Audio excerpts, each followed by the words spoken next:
Hola amigos de Superluchas, bienvenidos a un nuevo episodio de su podcast con la presencia de nuestro director editorial, Ernesto Campo. ¿Cómo andas, Ernesto? Muy bien, Milton, ¿y tú?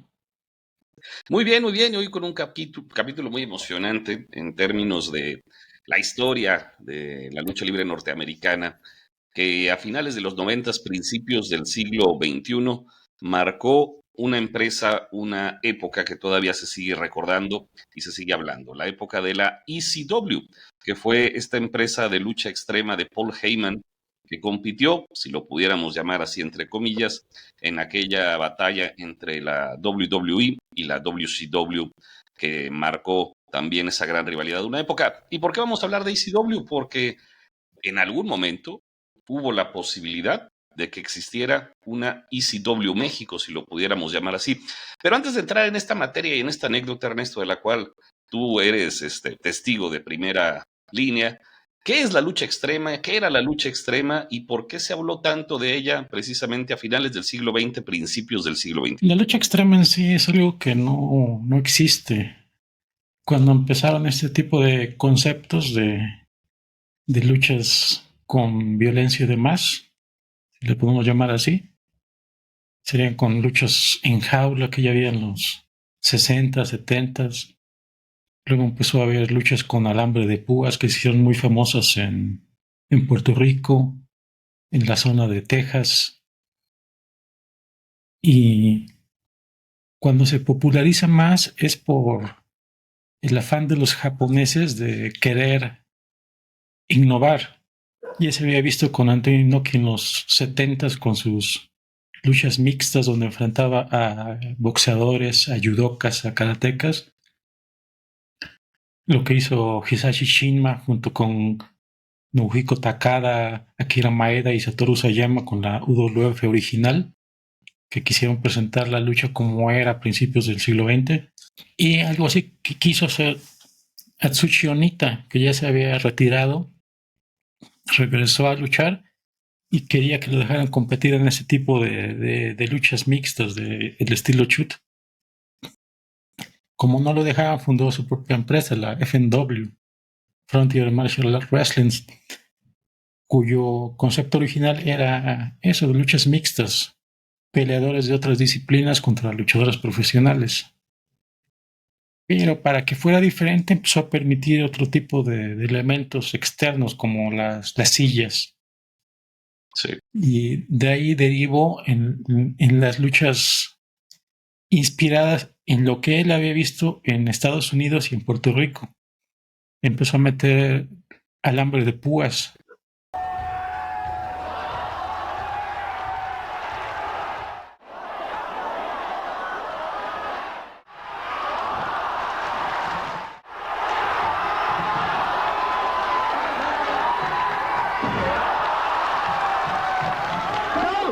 Luego explosivos en un concepto que le llamó Street Fight.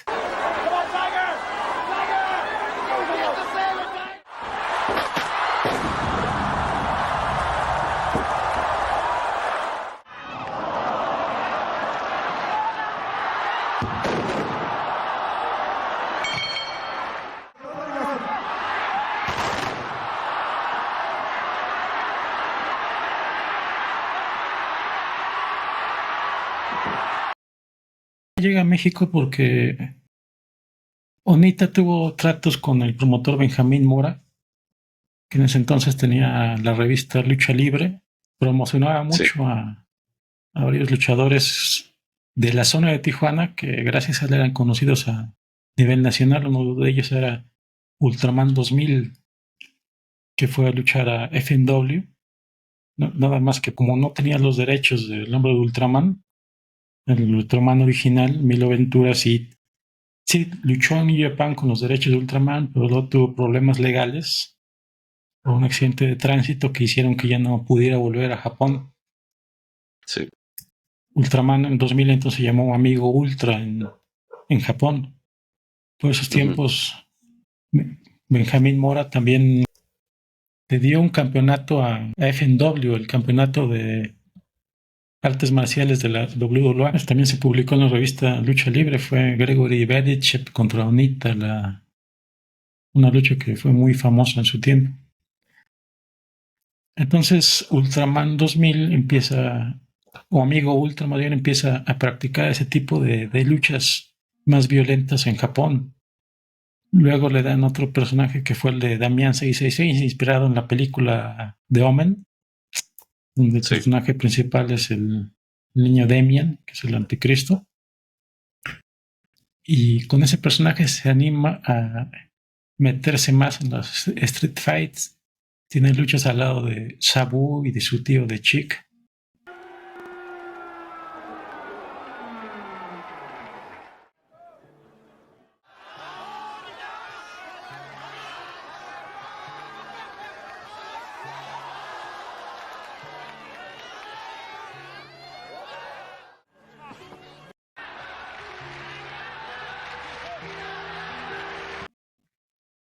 También FNW llega Conan. Conan también ve las street fights. Y entre los dos tienen la idea de llevar eso a Tijuana y le llaman luchas callejeras. Sí. Durante un tiempo, de vez en cuando, se hacían luchas callejeras en Tijuana, donde ya metían sillas, escaleras, alambre de púas, pero no eran funciones completas, eran luchas especiales. Sí. Un atractivo especial. Sí, paralelamente en Estados Unidos, de las cenizas de la Tri-State Wrestling Alliance de Joel Goodhart, nació la ECW. Joel Goodhart hacía carteles muy exitosos que iban miles de personas para ser una empresa tan pequeña, pero quebró porque llevaba muchísimas estrellas. En lugar de crear estrellas locales, gastaba de más en los carteles y no importaba que llenara, perdía dinero. Uno de sus inversionistas, Todd Gordon, fue el que siguió con la empresa. Le cambió el nombre, le puso ECW, empezó a crear figuras locales, tipos como Johnny Hot Body y Joe Stetson, con Jimmy Snuka para darles credibilidad. El programador de la ECW era Eddie Gilbert. El que lo sucedió fue Paul Heyman. Y Heyman y Gordon tuvieron la idea de cuando Shane Douglas gana el campeonato mundial de la NWA, lo tira y declara al campeonato de la ECW como un campeonato mundial y lo renombra como Extreme Championship Wrestling. ¿Por qué Extreme? Porque era la palabra de moda entre los jóvenes de la época, de la generación X. Usaban palabras como Cowabunga o Radical. Pudo haberse llamado Radical Championship Wrestling, pero fue Extreme porque la E ya estaba ahí. Bueno, ahí en ese paréntesis del Caguabonga sí te fuiste un poquito más para atrás, pero sí recuerdo que estaba muy de moda utilizar la palabra extreme en todos los conceptos que se utilizaban en la Crash TV que existía en aquellos momentos. Y sí fue muy célebre esa lucha de Shane Douglas en la cual se convierte en campeón. Tiene un podcast, por cierto, Shane Douglas, lo tenía, ya lo cerró, donde narra parte de esta historia. Y en ese contexto, ECW nace como una empresa de lucha extrema, por llamarlo de alguna forma, por traer en su nombre este concepto. Es que ese es el punto, no se le llamaba lucha extrema, era lucha hardcore. El concepto se llama lucha hardcore, la empresa es lo que era, extreme. Una palabra como ya dijimos de moda, la serie de televisión de los Ghostbusters de los 90 era Extreme Ghostbusters, por ejemplo. El videojuego de Sonic sacó una versión Sonic Extreme. En tus columnas trataste hasta de diferenciar, o no recuerdo, que ahorita vamos precisamente evolucionando a la anécdota, las diferencias entre este tipo de combates. Eso fue después. Sí. Ahorita llegamos a eso. Este preámbulo es para explicar de dónde salió lo de eso de lucha extrema. Sí. Porque en sí no se llamaba así, nada de eso. Bueno, nos vamos para el año 2000, que es cuando surge la idea de hacer la empresa que sería XLO. Sí. En esos tiempos la planeación fue entre Manuel Flores, el Dólar y yo. Nos reuníamos mucho cada semana. Teníamos muchas ideas, pero una de las principales era hacer una empresa que fuera diferente de lo que ya se hacía en México. Sí. El problema en México en esos tiempos es que la lucha era muy homogénea, no había diversidad en cuestión de estilos. En Japón tú veías empresas de estilo shoot, de estilo hardcore, de estilo clásico, de todo. En Estados Unidos también, pero México no, era un solo estilo y ya estaba muy anticuado. La idea de hacer algo diferente, pues se barajaron muchos conceptos. Podría ser algún estilo más cómico, un estilo como el de Battlers que combinaba la lucha shoot con la lucha tradicional. Sí. Y por supuesto la lucha hardcore. Antes de llegar a hacer la empresa en sí, estuvo la idea de presentarle un proyecto a Antonio Peña. Ajá. Para que se hiciera ya sea una empresa paralela a AAA o una facción dentro de AAA que fuera de lucha hardcore. Conseguimos una cita, fue el dólar el que consiguió la cita a través de Jesús Núñez. Fue un poco increíble que dieran la cita porque conseguir hablar con Antonio Peña era muy difícil en esos tiempos.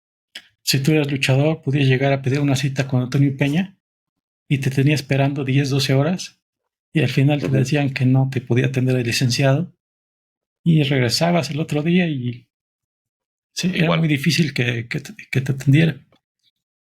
A mí sí me dio la cita por alguna razón. Ya fuimos los tres. El dólar y Manuel me esperaron y yo entré a hablar con él. Obviamente en esos tiempos era muy joven. Los jóvenes a veces piensan que saben más. Es absurdo pensar que yo podía tener ideas que pudieran deslumbrar a Antonio Peña, que me pudiera dar un trabajo de programador. O sea, fue hasta tonto ya viéndolo en perspectiva. Sí. Antonio Peña me escuchó y todo eso, pero no, a todo lo que decía tenía una respuesta, no estaba asombrado. O sea, yo le decía que una de las ideas era hacer una facción dentro de AAA y me explicaba por qué no funcionaba. O sea, él lo que ya tenía, que eran cosas como los Vipers, eso es lo que le gustaba a la gente, que él entendía que a lo mejor muchos de los conceptos que tenía podían verse mal, absurdos, quizá nacos, pero es lo que vendía y es lo que le importaba a él. Él conocía al público al que iba dirigido. Por supuesto, también le dije de la posibilidad de comprar ECW, dado que ECW ya estaba en problemas financieros. Y sí me reveló que sí, efectivamente, dijo, Poli ya me habló, me ofreció la ECW y quiere $1 millón. Le pregunté, ¿por qué no se la compra? Pues porque no me interesa. AAA vale mucho más que ECW. ECW no está haciendo dinero y nunca va a ser porque es un concepto que no vende, no es para las masas. La gente quiere divertirse, no espantarse en las luchas. Obviamente tenía razón, pero en esos tiempos yo no lo veía así. Sí. Entonces, dado que no se hizo nada, a pesar de que Antonio Peña bien pudo haber comprado ECW, quedarse con la biblioteca de videos, con los derechos y todo eso, a él no le convenía realmente. ¿Qué hubiera podido hacer con ese material? Nada, no había dinero que él pudiera sacarle en México. Después de eso, pues seguimos adelante con la idea de hacer lo que más adelante fue XLO. El nombre original era XMW, me parece. Hice un logotipo que por ahí debe andar. El dólar le gustó y hasta se mandó a hacer en su equipo. Se me mandó a poner el logo, aunque todavía ni existía la empresa ni nada, era solo una idea. Y así estuvo por algún tiempo. Después, pues, había que empezar a darle forma a la idea de lo que iba a ser XLO. Y para esto había que inventar lo que era la lucha extrema. Como ya dije, no existía el concepto de lucha extrema. Y para promover la función, antes de que se anunciara la función, fueron muchos meses de promoción a través de mis columnas en la revista. Sí. Escribía cada semana qué era los estilos de lucha, cuáles eran los diferentes estilos de lucha, quiénes eran los mejores en cada estilo, y empecé a enfocar más en lo que le llamé lucha extrema, diciendo quiénes son los mejores luchadores extremos de la historia. Creo que Sabu lo pusiste, creí que iba a venir Sabu, a la sí, función. como ya sabía que Sabu iba a ser el estrella, lo puse en primer lugar. No porque no fuera el mejor, realmente sí era el mejor en esos tiempos, pero era también la idea de que estaba promocionando al que iba a ser el estrella principal de esa función. Sí. Pero en sí, así es como surge el concepto de lucha extrema, que antes no existía. Y si bien, como dije, Antonio Peña tenía razón en que eso no era algo funcional, aún así terminó tomando esa Elementos. idea para hacer luchas también de ese estilo, al que le llamaban luchas al extremo. Y crearon un programa que se llamaba AAA Sin Límite. ¿Por qué Sin Límite? Porque Sin Límite es más allá del extremo. Sí, que fue bastante malo, por cierto, el programa lo transmitían en la noche.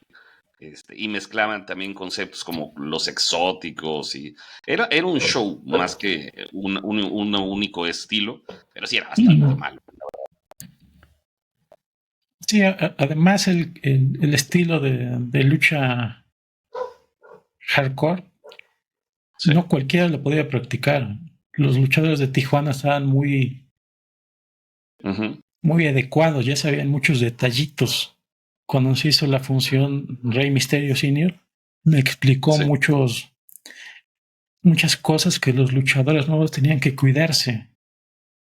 O sea, la manera de recibir, por ejemplo, un powerbomb sobre sillas no es lo mismo que si te lo hacen sobre la lona. Por ejemplo, el si caer se de va la escalera. Sí, cosas que los luchadores locales de aquí de México no sabían. Por eso la función del toreo resultó tan buena, porque fue con luchadores que ya sabían practicar ese estilo, que no tenían miedo, que sabían exactamente qué es lo que había que hacer para no lastimarse, al menos no lastimarse de más. En AAA con este tipo de luchas hubo luchadores lastimados. El más tremendo fue Charlie Manson en una lucha de escaleras donde Psicosis lo empuja a la escalera para que caiga fuera del ring, pero al empujar la escalera la suelta, la escalera se va hacia las cuerdas y rebota en las cuerdas de regreso, y por una fracción de segundos Charlie Manson queda suspendido en el aire y cae desde 3-4 metros de altura directo hacia el piso. Tiene la grande y la chiquita en el corazón. Se levanta Psicosis, lo envía hacia afuera. ¡Vámonos! ¡Qué bárbaro, Psicosis! Quedando fuera de acción, no sé, como un año. Más o menos. Porque eran detallitos que no sabían cuidar en ese tiempo. Y luego este concepto duró un buen tiempo en AAA, que ahora todavía hay elementos de esa naturaleza, que es principalmente las sillas, las mesas, que no eran ni mesas. No sé si recordarás, Ernesto, que en AAA, a diferencia de Estados Unidos, que son mesas casi prefabricadas para este tipo de combates, en AAA agarraban como una especie de tablones de esos hasta con, ¿cómo se le llama? Como con diamantina, y eran los que utilizaban y las montaban sobre lo que podían, sobre sillas, sobre lo que fuera. O sea, era además un poquito peculiar el estilo extremo de esos años. Digo, ya se fue perfeccionando con el tiempo, pero de esos años la interpretación de Peña sí era un poquito menos formal. Creo que era un poquito más de show. Es que era muy caro comprar las mesas.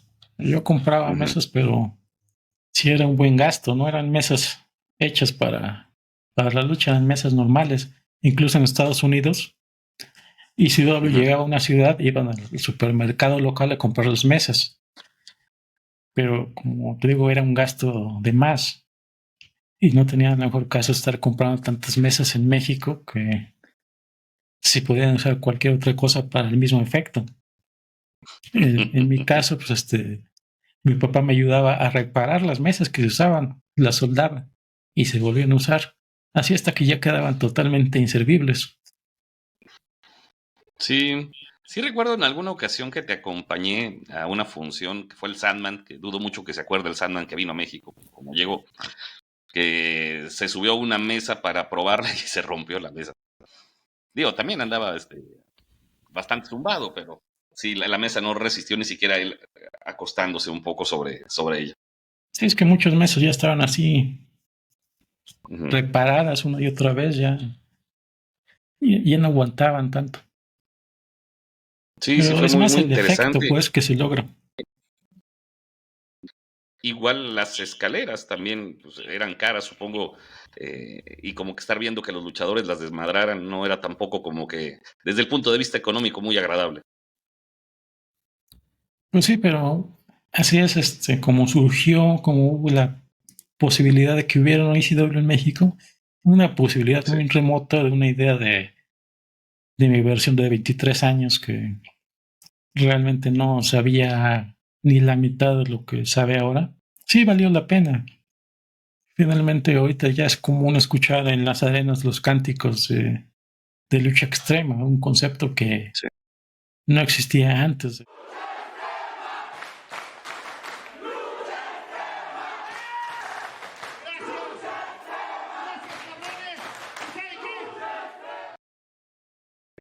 Interesante, y luego en otro episodio podremos hablar precisamente de la existencia de Ex-Law, y yo creo que de la primera función, que es de la que muchos se acuerdan, y digo, y no lo dirás ahorita, pero cómo conseguiste que el Hijo del Santo y el Perro Aguayo estuvieran por ahí, porque a final de cuentas Ex-Law sí dejó, si bien fue corta su existencia, sí dejó una influencia en muchos luchadores que al día de hoy pueden llegar a decir que fueron, que hicieron o vieron las fotografías, las imágenes, videos que se lograron ver en aquel momento e inspiraron a algunos a meterse a la lucha libre y a ese estilo en específico, más que nada innovador. Me invitan a participar, no, pues imagínate. ¿Tú nunca habías luchado? No, nunca. Ajá, y ya me toca luchar ahí, pues imagínate. ¿Con quién luchas ese día en el toreo? ¿Con quién luchas? Luché, Skyler y yo para... Ay, no me acuerdo. Ya será, ya. Bueno, ¿y cómo fue para ti ese No, fue lo máximo, imagínate, llegar al toreo y empezar a gritar. Esa función la organizaba Ernesto Ocampo. Nunca se le ha dado, la neta, que yo quiero dárselo. No, sí. Su mérito. Más que Ernesto nada. Ocampo, un chavo que trabajaba en Luchas 2000. En una revista. En una revista, en Luchas 2000. En una así, empresa. Y me cae de madre que se la rifó y le fue muy bien. Le fue muy bien a Ernesto Con un Ocampo. programón llevó al Perro Aguayo, al Hijo del Santo. Tenía un nombre, ¿no? Slap. Lau, algo así. Sí, mis respetos para... Y trajo a Tabú. A Tabú contra Damián. Y recuerdas porque tú estabas ahí, tú y yo estábamos ahí de frente. Cuando ellos acabaron su lucha, pasaron y todos les aplaudimos. Sí. En el pasillo. En el pasillo, exactamente. Todos salimos, todos a aplaudirles, dieron un luchón. También, porque el Perro Aguayo se rifó chido con todas las luchas buenas. Yo hice un campeonato con el Salcero ese día. Sí. La neta, muy pinche Salcero se aventó mortal por la tercera cuerda de espalda. Es una gran experiencia para todos. No, una súper. Sí, un estilo que según el concepto original no necesita precisamente el uso de armas, ni de sillas, ni de escaleras. Según el concepto que inventé en esos tiempos, era simplemente hacer todo lo que se hiciera al extremo, a otro nivel, llevarlo a niveles superlativos de excelencia. Eso sería la lucha extrema como se concibió, como la concebían esas columnas. Que no sé si alguien todavía recuerde por ahí esos ejemplares de Lucha 2000. Yo no recuerdo si todavía tengo todos los que se publicaron en ese tiempo.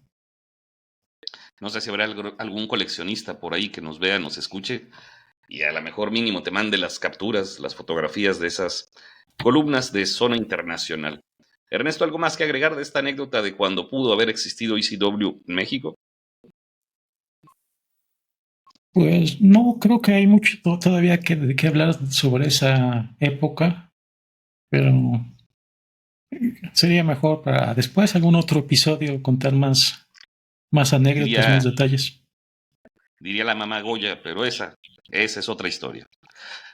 Muchísimas gracias pues Ernesto por compartirnos esta anécdota y muchísimas gracias a todos y cada uno de ustedes. Suscríbanse, den like, compartan y como siempre, Ernesto, nuevamente agradecerte. Gracias a ti, Milton. Nos vemos. Nos vemos en la próxima edición.